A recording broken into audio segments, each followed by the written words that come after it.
Kung lagi ka mga bossing ko nauubusan ng pera at para napakailap sa inyo ng swerte, abay huwag ka magpapawala nito at tutulungan ka nito para madoble-doble ang inyo pong kaperahan.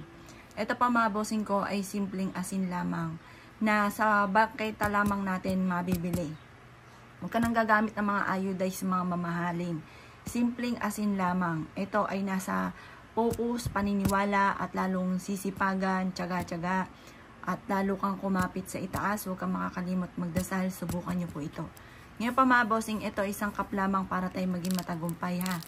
Dahil kung kayo pa mga bossing ko ay walang mga pantaboy na mga kamalasan, maaaring tanggap ka lang ng tanggap ng mga negatibo at maaaring imbis na ikaw ay swertihin, panay negatibo maaaring darating sa buhay ninyo.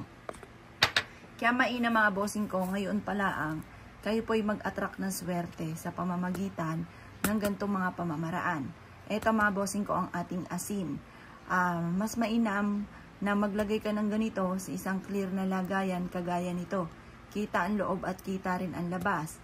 Nakakatulong po yan para madoble-doble. Mas sigit ka na maka-attract ng swerte. Ngayon pa mga bossing ko, ito yung ating asin. Ang gagawin lamang po natin, harap ka sa gawin silangan ng mga bandang alas 7 ng umaga. Para madoble ang ating pera, ang ating kita, or matriple pa ito at para hindi ka na naubusan lagi ng pera, mainam na may pang-atrakan ng swerte. Ang gawin nyo lamang po ay ganito, harap ka sa gawin silangan at mag-wish.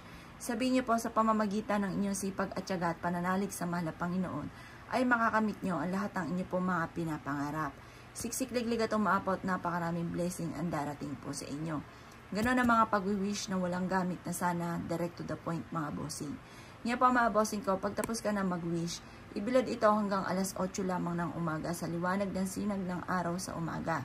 At pagkatapos mga bossing ko, maglagay ka ng ganitong asin sa may harapan ng inyong tahanan or sa gilid ng inyong pong main door mga bossing.